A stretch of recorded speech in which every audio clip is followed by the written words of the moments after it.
anotar. Deus vai começar a bradar aqui nesse lugar, nessa hora.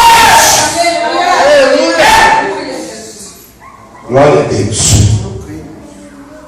João, Atos dos Apóstolos, capítulo 3. Quem achou, diga amém. Amém.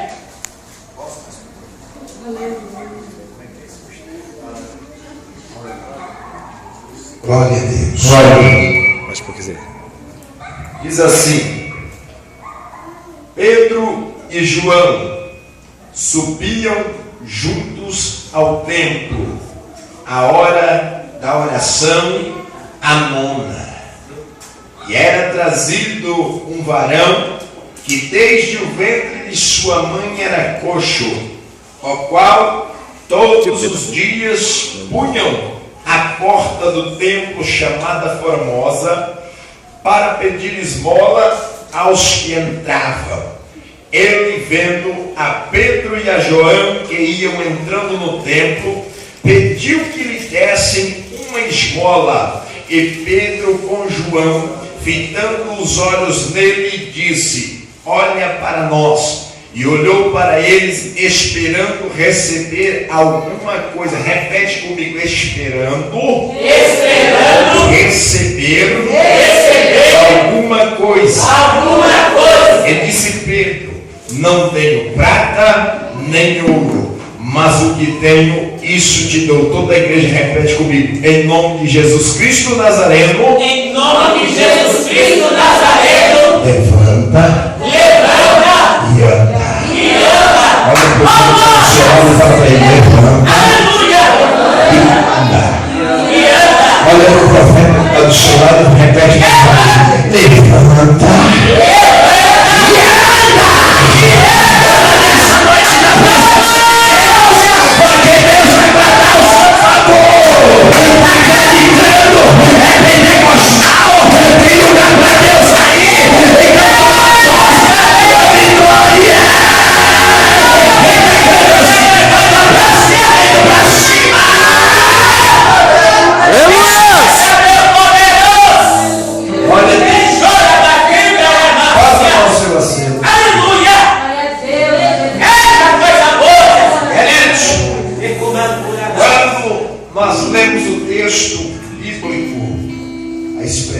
Nos ensina algo tremendo da parte de Jesus de Nazaré.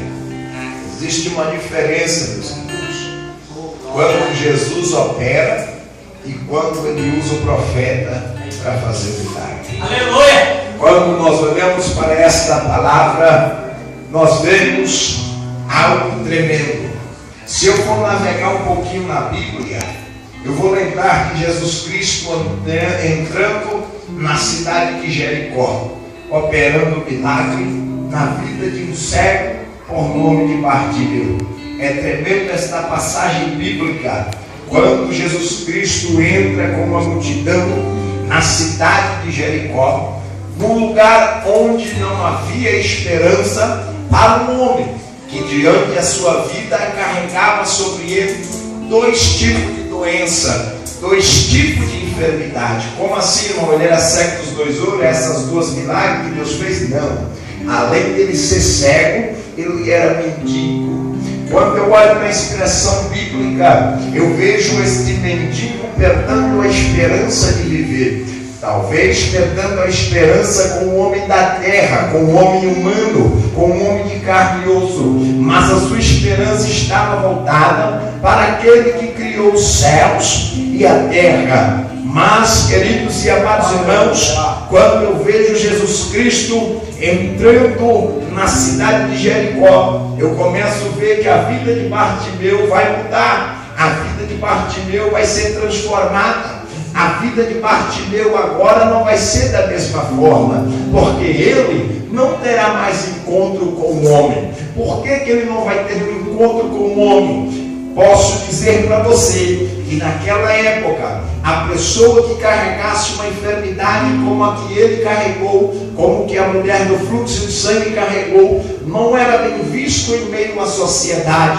É notório, meus amados irmãos, que naquela época existia uma lei Quem não se lembra da lei que escreveu Moisés, que a mulher que fosse pega no ato de adultério tinha que ser apedrejada até a morte? Porque eu estou te levando nessa dimensão, pastor Claudemir, é porque, querido, a lei daquela época não é como a lei de hoje, que muitas das vezes não é cumprida. A lei daquela época tinha rédea, a lei daquela época tinha que ser cumprida. Deus poderoso. Meus amados irmãos, a situação daquele homem era terrível. Ele estava talvez até no último estado da sua vida.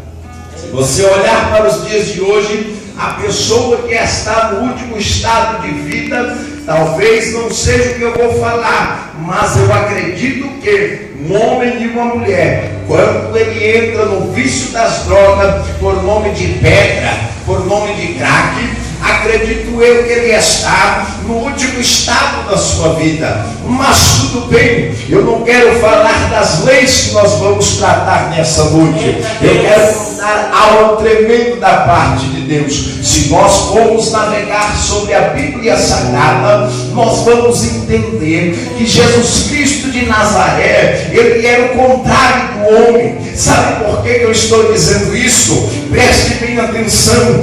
Quando Jesus Cristo de Nazaré chegou diante da festa da Páscoa, ele não estava tão feliz, porque Jesus Cristo, ele não se alegrava quando ele ia na festa. Eu vou provar para você dentro da Bíblia Sagrada que Jesus Cristo, ele não se empolgava com festa, ele não se empolgava com nenhum tipo dessa coisa. Porque que lá no livro, meus amados irmãos, nos ensina Jesus que ele entrou na festa e operou o milagre do vinho. Talvez você não sabe, era uma festa, mas seria uma vergonha para aqueles que estavam na organização da festa ter que perder o vinho. O vinho naquela época era de grande valor no casamento. Se acabasse o vinho, era uma vergonha terrível para quem estava, meus amados irmãos, na organização dessa festa.